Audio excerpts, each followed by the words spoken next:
नमस्कार, मी डॉक्टर गणेश गोळेकर, छत्रपती संभाजीनगर। आज आपण सरकारी उपोषण या विषयावर भाष्य करणार आहोत। आता हे टायटल ऐकून तुम्हाला प्रश्न पडला असेल की सरकारी उपोषण कुठं असतं, पण भावावे घडलेलं आहे।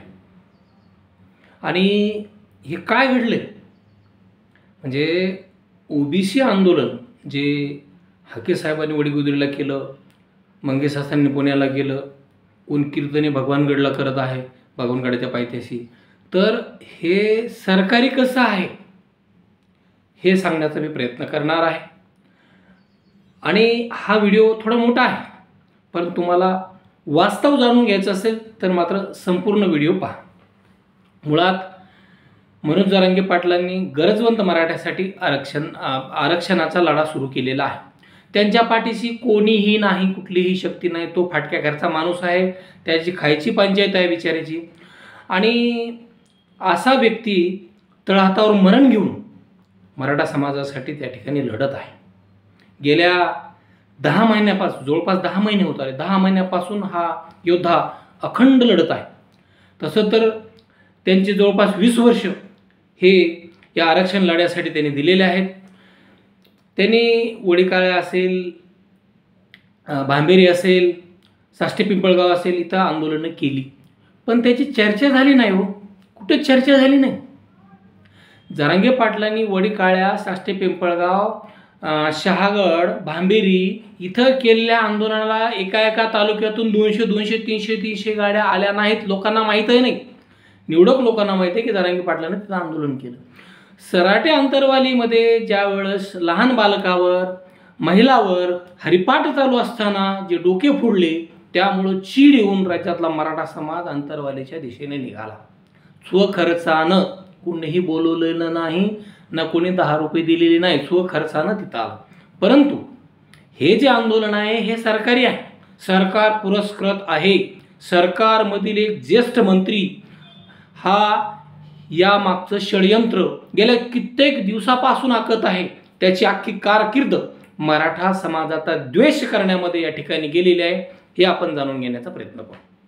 मुळात जरांगे पाटलाच्या आंदोलनाच्या दरम्यान बीडमध्ये जाळपोळ झाली। सुरुवातीला माजलगाव पेटलं। ज्यांनी कोणी पेटवलं असेल त्यांना योग्य ती शिक्षा होईल, कायद्याने ती शिक्षा, कायदा सक्षम आहे, पोलीस त्याप्रमाणे ती कार्यवाही करतायत, ज्यांनी प्रत्यक्षात ही घटना घडवलेली आहे ते। परंतु निष्पाप 10 लोकांनी करायचं आणि 300-400 लोकांवर गुन्हे दाखल करायचे हे सुद्धा चुकीचं आहे। कोणी तिथं बघायला आलं असेल तर त्याच्यावर 307 दाखल करणं हे देखील या ठिकाणी योग्य नाही। तर बीडमध्ये जाळपोळ झाल्यानंतर नामदार छगन भुजबळांनी बीडमध्ये पाहणी केली आणि तिथं पाहणी करून एक प्रेस घेतली। त्या प्रेसच्या अगोदर त्यांनी एक फोन कार्यकर्त्याला केला, आता करेंगे या मरेंगे, आता दहशत माजवावी लागेल। आणि बीडमध्ये पुन्हा त्याचाच पुनरुच्चार त्यांनी केला। अनेक एल्गार परिषदा घेतल्या, त्यांच्याच सभेतून अनेक खालच्या थराची मराठा समाजाच्या बद्दल भाषा वापरली गेली। आणि आता जरांगे पाटलाच्या आमरण उपोषणानं, वेळोवेळी केल्या आंदोलनामुळं सरकार मराठ्यांना काहीतरी देण्याच्या सकारात्मक तयारीत होतं। सरकारने सगळी सोयरीची अधिसूचना 26 जानेवारीला काढलेली होती आणि आता ती फायनलाइज करायची होती। निवडणूक आचारसंहितेमुळे ती काम तिथं थोडं थांबलेलं होतं आणि आता ते नव्यानं जोमानं सुरू झालं। तसं यांच्या मनामध्ये थोडीशी चलबिचल सुरू झालेली आहे आणि त्यांनी ठरवलं की आता आंदोलन बसवायचं।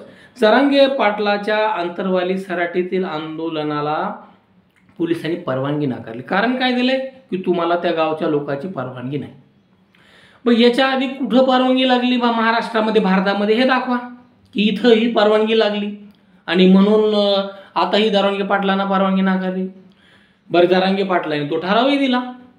त्याच्यानंतर म्हणजे आणखी 2 कारणं कुठे दिलेत, कुठेतरी आणखी 5-6 किलोमीटर अंतरावर एक गावात आणि आणखी 10-12 किलोमीटरच्या अंतरावरल्या दुसऱ्या गावात की आम्हाला त्रास होते।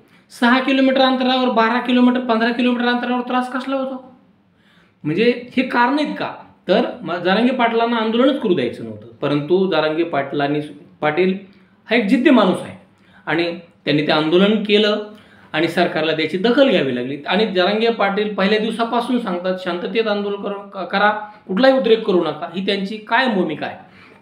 तर या दरम्यान नामदार भुजबळ साहेबांनी एक म्हणजे आंदोलन करते त्यांनी त्या ठिकाणी अंतरवालीमध्येच बसवायचं अशा प्रकारचा अट्टहास त्या आंदोलनकर्त्याचा होता आणि त्या पाठीमागं शिकतो ही भुजबळ साहेबाची होती. आणि त्यामुळं योगायोगानं म्हणजे जर अंतरवालीत आंदोलन सुरू असतं आणि अजून तिथंच त्याच गावात जर दुसरं सुरू झालं असतं किंवा बाजूच्याही गावात सुरू झालं असतं तर यांना भेटायला 10-5 हजार लोक आले असते, यांना भेटायला 10-5 हजार लोक आले असते, कोणाला धक्का लागला असता, कोणी एकमेकाच्या विरोधात घोषणा दिल्या असत्या आणि नाहक महाराष्ट्र पेटला असता. सुदैवानं एक चांगली परिस्थिती आहे, समयसूचकता सरकारनं घेतली आणि जरांगे पाटलांनी त्याला सकारात्मक प्रतिसाद दिला म्हणून पुढील अनर्थ टळला. आणि जरांगे पाटलांचे हे 2-3 आंदोलन आहेत हे कोणाला माहीत नाहीत, म्हणजे 3-4 आंदोलन आहेत कोणालाच माहीत नाहीत. साष्टे पिंपळगावमध्ये 3-3.5 महिने आंदोलन चाललं, कोणालाच माहीत नाही. तर हाके साहेब ज्यावेळेस आंदोलनाला बसणार होते त्यांनी तिकडूनच फोन केला की मी उद्या येणार आहे, तिथं बसणार आहे. पहा म्हणजे आंदोलन किती प्री प्लॅनड होतं. तिथं बसले आणि बसले की लगेच ह्या तालुक्यातून 300 गाड्या, त्या तालुक्यातून 300 गाड्या. कुणीतरी एका मोठ्या व्यक्तीनं एक ट्विट केलं आणि लगेच तिकडं हजारो लोकांचे लोंढे सुरू झाले. म्हणजे हे काय आहे यातून आपण बोध घ्या. आणि हाके साहेबाच्या समर्थनार्थ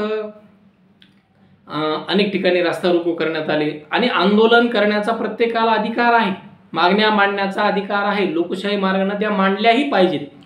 परंतु कोणाला काही मिळू नये यासाठी आंदोलन करणं हे थोडंसं चुकीचं वाटतंय.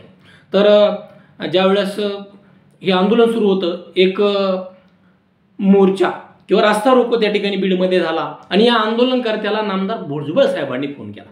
पहा ते काय म्हणतायत, तुम्ही या आंदोलनात उतरलात त्याबद्दल तुमचे मनापासून आभार मानतो. पहा मंत्री कोणाला म्हणतोय, आंदोलनकर्त्याला. आणि पुढं बोलते फोनवर बोलतात, स्पीकर ऑन होते आंदोलनकर्त्याचं. हाके नवनाथ हे वडीगोद्रीला उपोषणाला बसले आहेत आणि मंगेश सासाने पुण्याला उपोषणाला बसलेला आहे. त्यांना सुद्धा 8 दिवस झालेले आहेत. कीर्तने हे भगवानगडाच्या इथे बसलेले आहेत. ही सर्व मंडळी बसलेली आहे, उतरलेली आहे. आंदोलनाला माझा पूर्ण पाठिंबा आहे. पहा मग हे सरकारचं आंदोलन आहे का नाही आता सांगा तुम्ही. सरकारमधला एक ज्येष्ठ मंत्री म्हणतोय की आंदोलनाला माझा पाठिंबा आहे आणि आंदोलनाला पाठिंबा द्यायला त्याच्या अगोदर कृषी मंत्री सुद्धा तिथं पाठिंबा देऊन येतात. हे बघा सरकारचं शिष्टमंडळ जाणं हा भाग वेगळा आणि पाठिंबा देण्यासाठी सरकारचा मंत्री जाणं हा भाग दुसरा आहे. आणि त्यांचं म्हणणं होतं की म्हणजे त्यांनी अशा प्रकारचं हे कसं आहे. पुन्हा त्यांनी मागण्यावर थोडी चर्चा केली आणि सांगितलं की बाकीच्यांना 4-4 महिने लागतात प्रमाणपत्र घ्यायला आणि यांना लवकर दिलं जातं. म्हणजे अशा प्रकारचं हे प्री प्लॅनड आहे. त्यानंतर सरकारनं एक शिष्टमंडळ पाठवलं, मंत्र्याचं शिष्टमंडळ आंदोलकाशी चर्चेला पाठवलं. आंदोलकांनी नावं सुचवली. आता हे आंदोलकांनी सुचवलेले आहेत. आंदोलकांनी अशी नावं सुचवली की सरकारमधले 2 मंत्री, बरं सरकारमधला ज्येष्ठ मंत्री त्या शिष्टमंडळाचा प्रमुख.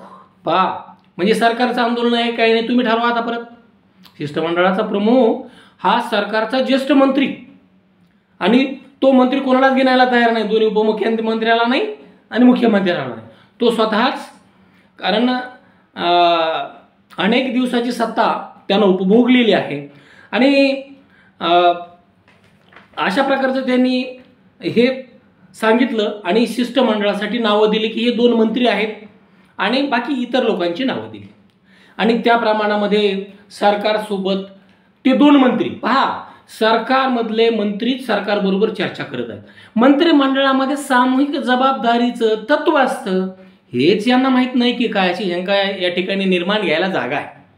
मंत्रिमंडळ हे सामूहिक जबाबदारीनं काम करतं. मुख्यमंत्री जरी राज्याचा प्रमुख असला तरी तो मंत्रिमंडळाचा नेता असतो, म्हणजेच तो एक मंत्री असतो. तो वेगळा काहीच नाही, तो एक मंत्री आहे आणि प्रत्येक मंत्री हा त्या खात्याचा किंवा त्या 1-2 खात्याचा तो काय 2-3 जेवढे काही त्याच्याकडे दिले त्याचा पदभार बघत सांभाळत असतो. मात्र इथं एक अशा दुर्दैवी घटना घडलेल्या आहेत की सरकारमधल्या मंत्र्यांनीच सरकारला धारेवर धरलेलं आहे. म्हणजे सरकारचं पुन्हा उपोषण आहे का हे तुम्ही सांगा. बरं ठीक आहे, इथपर्यंत झालं, चर्चाही झाली. मग आता वाटाघाटी करायला किंवा ते उपोषण सोडवायला आंदोलनकर्त्याला सरकारचं म्हणणं सांगायला सरकारनं काही शिष्टमंडळ पाठवलं. बरं, या शिष्टमंडळामध्ये पुन्हा तेच मंत्री कोण, ज्यांनी आंदोलन करायला लावलं, ज्यांनी रास्तारोको करताना आंदोलकाचे आभार मानले, उपोषणकर्त्याचे आभार मानले, राज्यातल्या जे आंदोलक आहेत समर्थन देत आहेत त्याचे आभार मानले, तेच मंत्री ज्यांनी सरकारबरोबर चर्चा केली, सरकारला धारेवर धरलं. बरं, धारेवर धरू दे, कारण ज्या मागण्या आहेत त्याच्यावर चर्चा व्हायलाच पाहिजे, त्याच्यात दुमत असण्याचं कोणाचंही कारण नाही.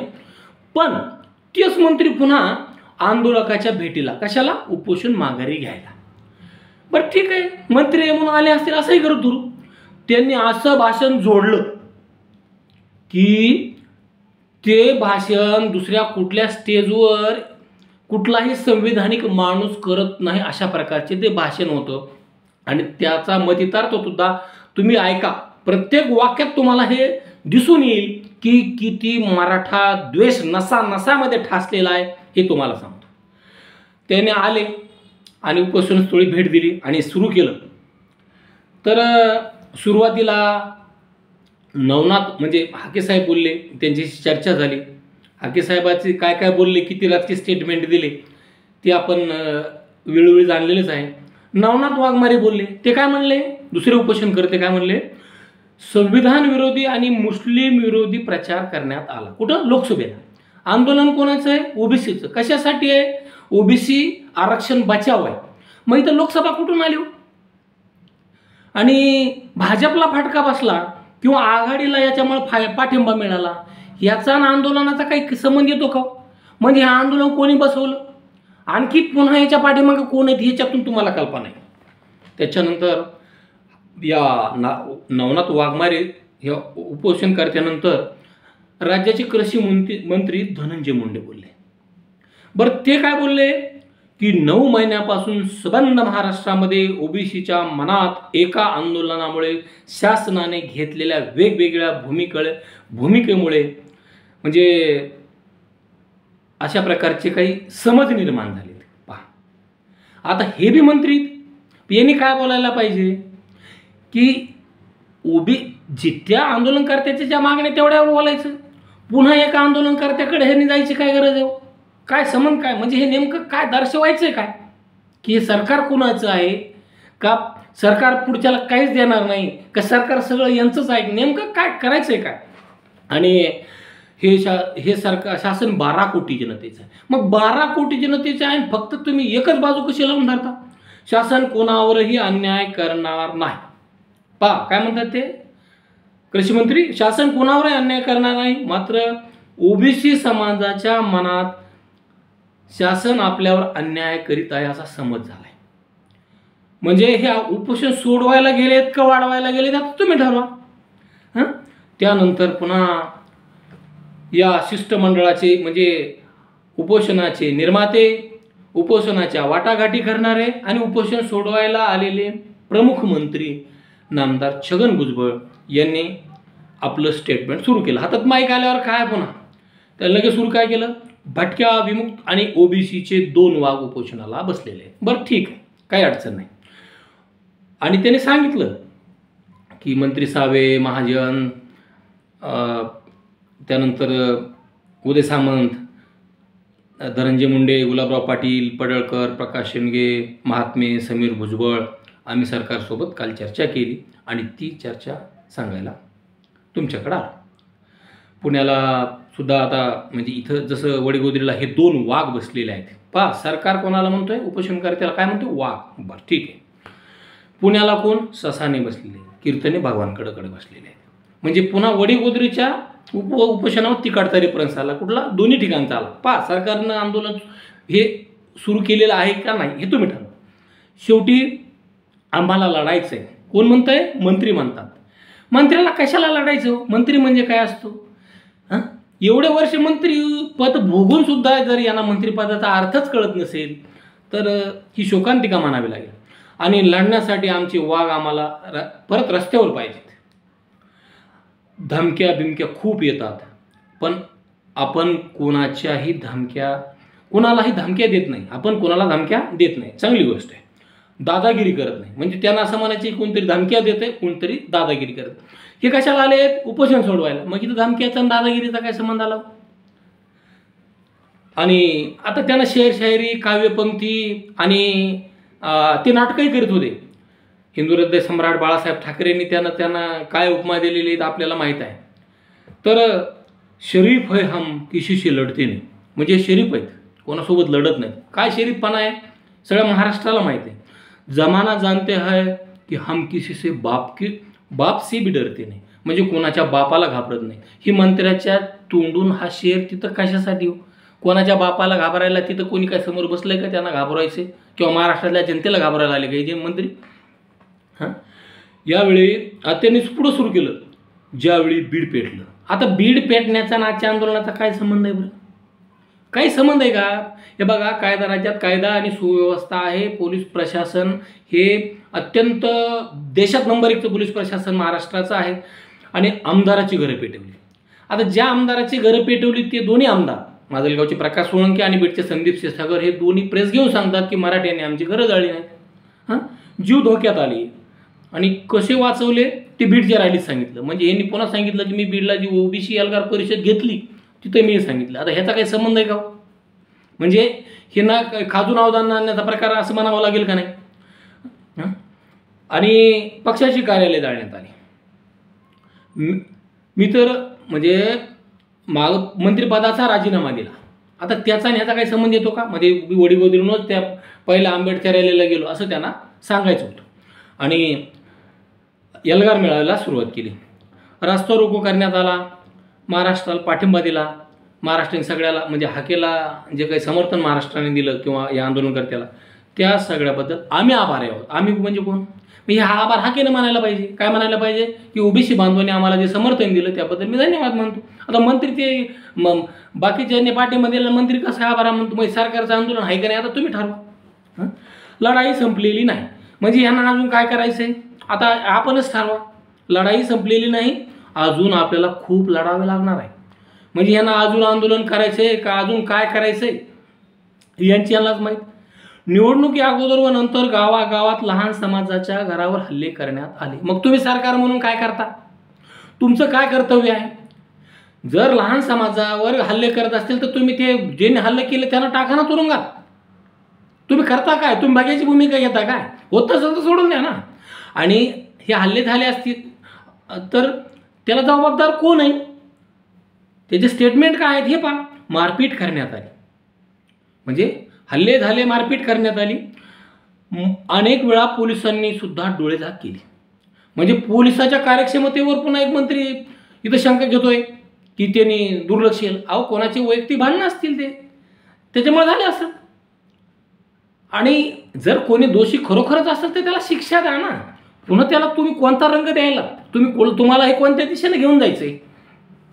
कोणी कितीही मोठी शक्ती असली तरी जेव्हा ही लोकशक्ती एकत्र येते त्या शक्तीचा पराभव झाल्याशिवाय राहत नाही. आता कोणती शक्ती इथं समोर आहे सांगा तुम्ही? आता इथं समोर आहे जरांगे पाटलाचं गरजवंत मराठ्यासाठीचं आंदोलन. ही शक्ती काय दुसरी काही एखादी काही? ह्याच्यात काय नेमकं? आणि जरांगे पाटलाच्या घरी बिचाऱ्याची खायची पंचायत आहे. त्याला स्वतःची मोटरसायकल नाही, कोणातरी मोटरसायकलवर पाठीमाग बसून जावं लागते. आणि ती कोणती मोठी शक्ती हो?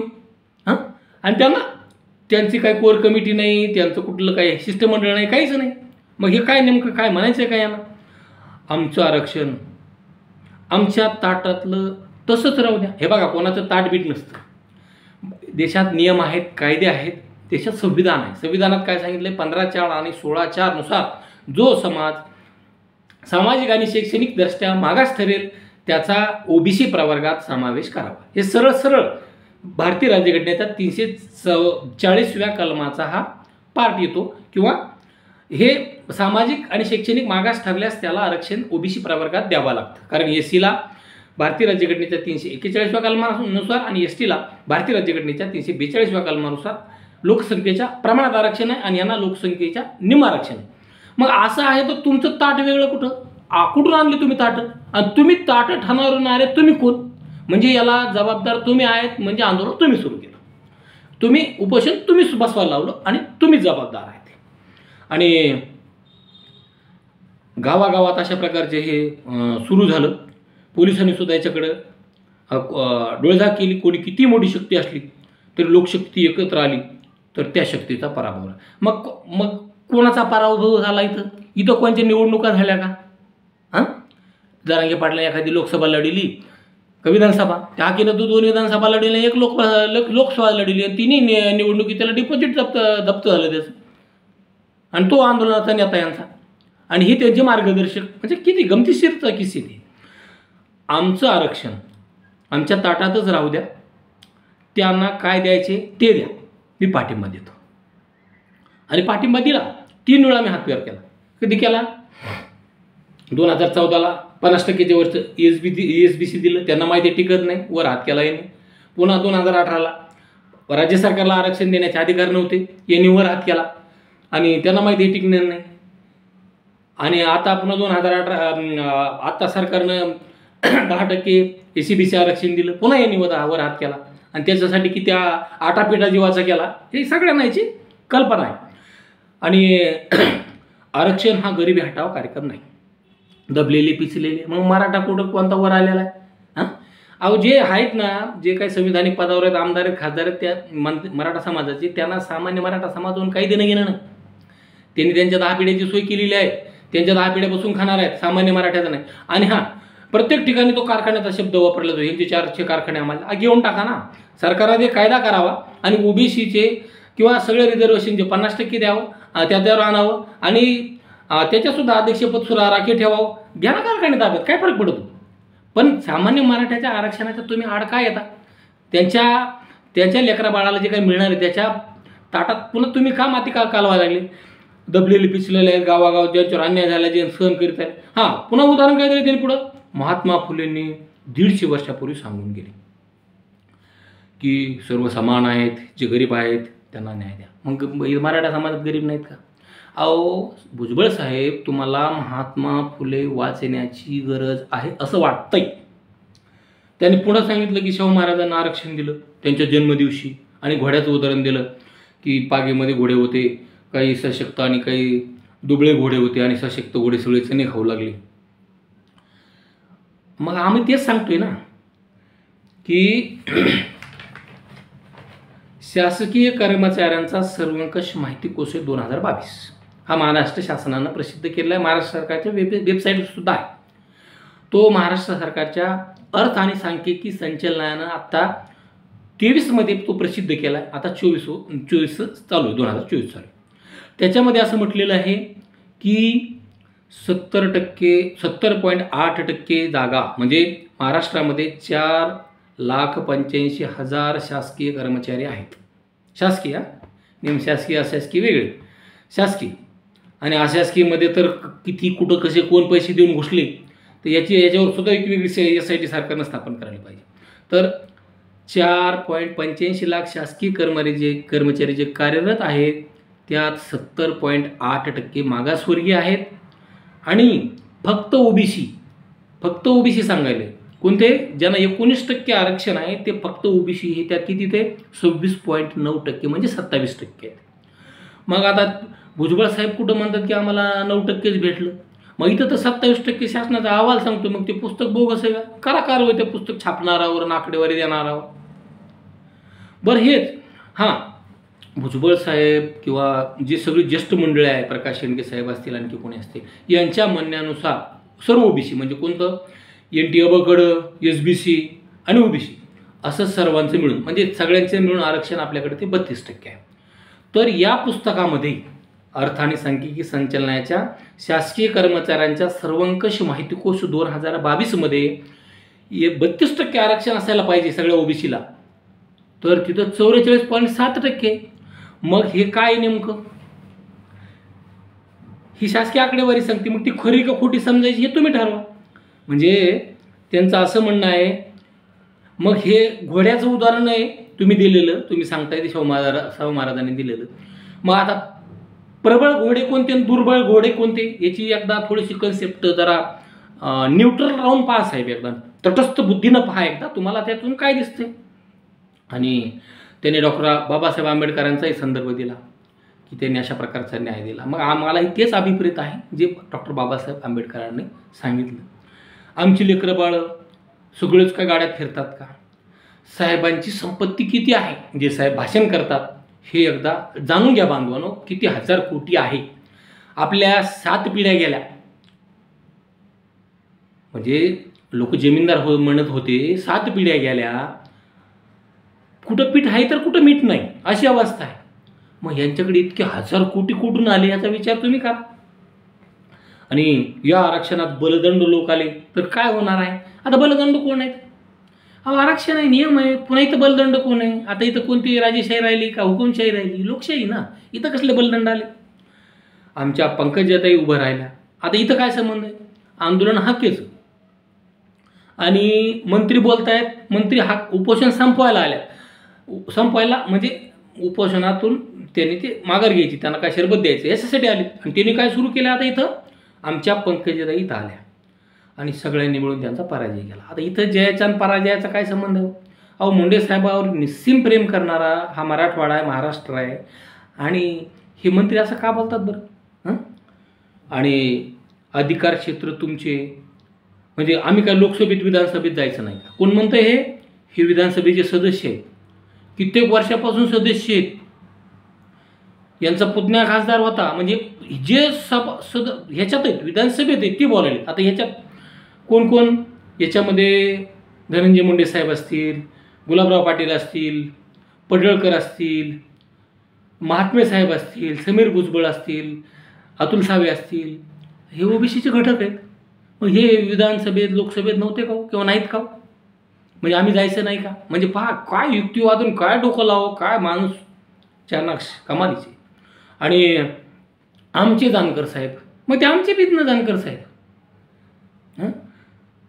म्हणजे पुन्हा जानकर साहेबाला पाडलं असं म्हणायचं. बघा, कोण पडलं ते त्यांच्या कर्मानं पडलं. आणि कोणी पाडलं? जरांगे पाटील कुठले नेते नाहीत, ते कुठल्या पक्षाचे नाहीत, त्यांनी कुठला प्रचार केला नाही. हां, त्यांनी संवाद सभा घेतल्या. त्यांचं कुठलंही स्टेटमेंट काढून दाखवा की यांना पाडा असं म्हटले. ते तसं कुठेही म्हटलेले नाहीत. आणि विधानसभा लोकसभेत आम्हाला आरक्षण पाहिजे. फार उशिरा मागणी केली साहेब तुम्ही. ज्यावेळेस भेटत होतं त्यावेळेस मागणी केली नाही. अहो, आत्ताच महिला आरक्षण विधेयक आलं, तुम्ही ओबीसीच्या महिलांना विधानसभेत लोकसभेत आरक्षण तोंड उघडून का मागितलं नाही? हो, एवढी मोठी फौज आहे तर का मागितलं नाही तुम्ही? मागायला पाहिजे, मिळायला पाहिजे. उपेक्षित वंचित वर्गातून ते घटक तिथं अधिकार क्षेत्रामध्ये गेले पाहिजे. लढाई संपलेली नाही. बघा, त्यांनी सुरुवातही केली ती लढाईचीच, आपल्याला लढायचं. आणि पुन्हा काय सांगतात की लढाई संपलेली नाही, आपल्याला हक्काचा हा वनवा पेटवावा लागेल. म्हणजे त्याला हक्काचाच म्हणायचं, पेटवायचं दुसरं काही नाही. पण त्यांनी ती भाषा केली आहे.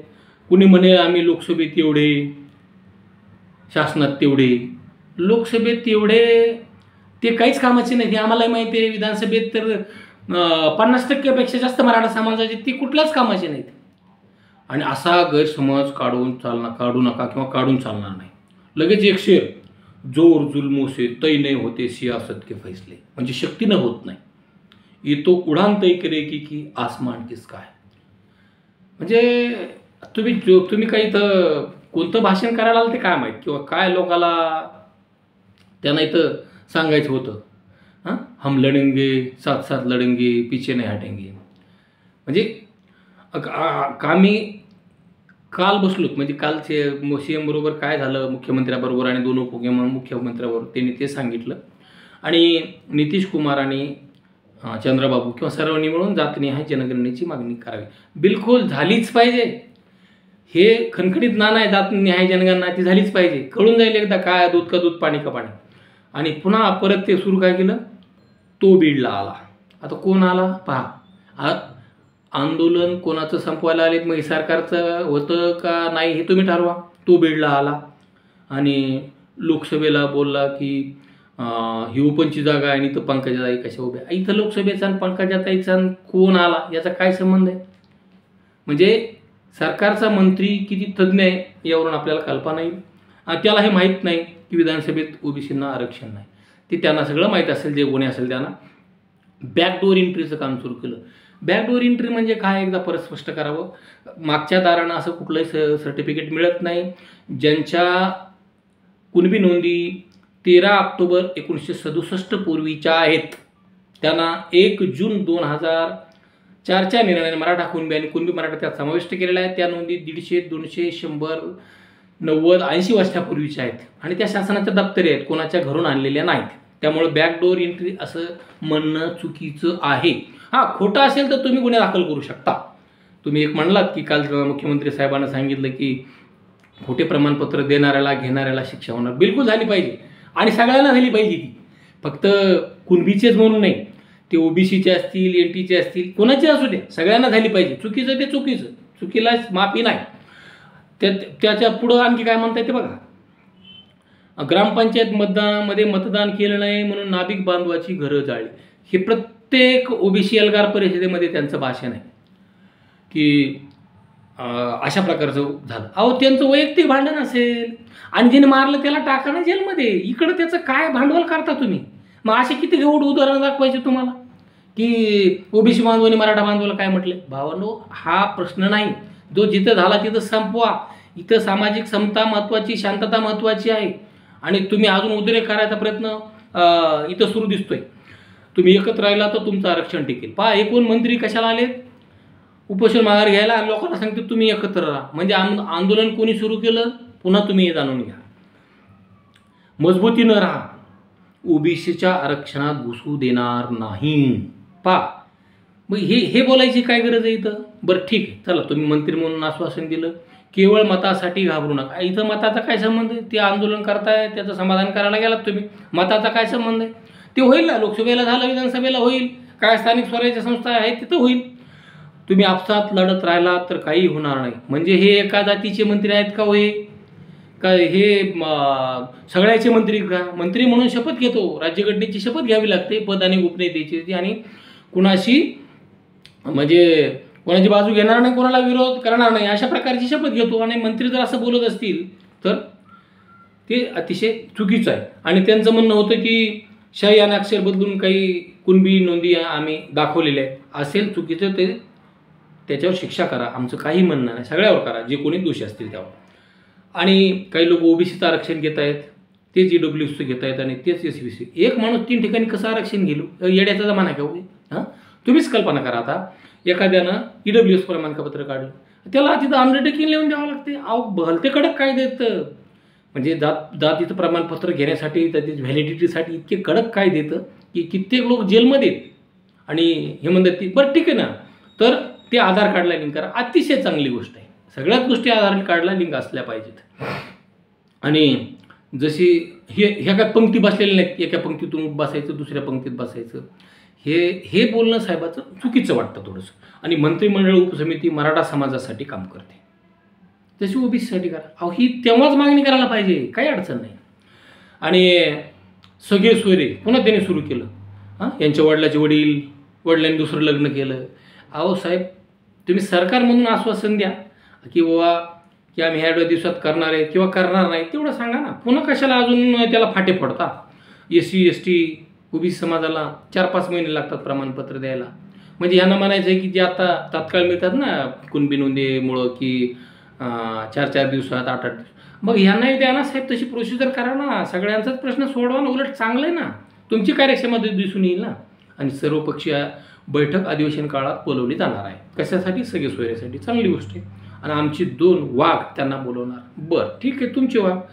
आणि गिरीश महाजन हे आमचे सहकारी यांनी कालच सांगितलं की सगळे सोयरे कोर्टात टिकणारच नाही. म्हणजे आणखी पुन्हा जखमीवर मीठ चोळायचं काम करत आहेत. आनंद आहे. यांना आसुरी कसा आनंद झाला आहे, मंत्री असून, ज्येष्ठ मंत्री, आणि यांना आसुरी आनंद झाला आहे. आणि ते म्हणतात आनंद आहे. आमच्या ओबीसी लढाईत अनेक सहकारी सहभागी झाले आहेत किंवा होत आहेत. चांगली गोष्ट. आणि पुढं आणखी काय बघा, म्हणजे मंत्र्याची भाषा कशी असावी? जंग लगी तलवार अब धार लगानी होगी. म्हणजे ह्यांच्यात आता तलवारीला घासायचं यांना. आता जंग लगी तलवार अब धार लगानी होगी. कुछ लोग अपने औकात भूल गए, शायद अपनी याद उन्हें दिलानी होगी. म्हणजे काही लोक आता त्यांची औकात विसरलीत, तर हे तलवार घेऊन आता ते म्हणजे अशा टाईप त्यांना बोलायचं की आता हे ह्यांना ते दाखवून द्यावं लागेल. चांगली गोष्ट आहे.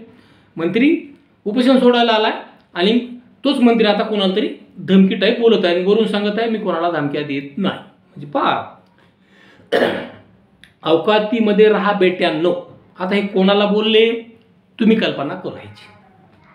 आम्ही शांत बसलो म्हणजे यापुढे लढाई चालूच राहील, तुम्ही सावध राहा, अशा प्रकारचं स्टेटमेंट आहे. आणि म्हणजे हे सरकार पुरस्कृत होतं आहे आणि जर असं राहिलं तर मराठा समाजाला न्याय मिळेल की नाही सांगता येत नाही. राज्यघटना सांगते की 15/4/16 नुसार जो समाज सामाजिक आणि शैक्षणिकदृष्ट्या मागास आहे त्याचा ओबीसी प्रवर्गात समावेश केला पाहिजे. अनेक राज्यांच्या उच्च न्यायालयाने वेळोवेळी आदेश दिलेले आहेत की 50%च्या आत आरक्षण मर्यादा असावी. केंद्र सरकारने जी 105वी घटना दुरुस्ती केली त्यावेळेस केंद्र सरकारनं म्हटलं की आरक्षण मर्यादा 50%च्या आत असावी, हे संसदेत म्हटलेलं आहे. मग हे कोण हो असं सांगणारे? आणि हे आंदोलन सरकार पुरस्कृत होतं आहे हे त्रिवार सत्य आहे.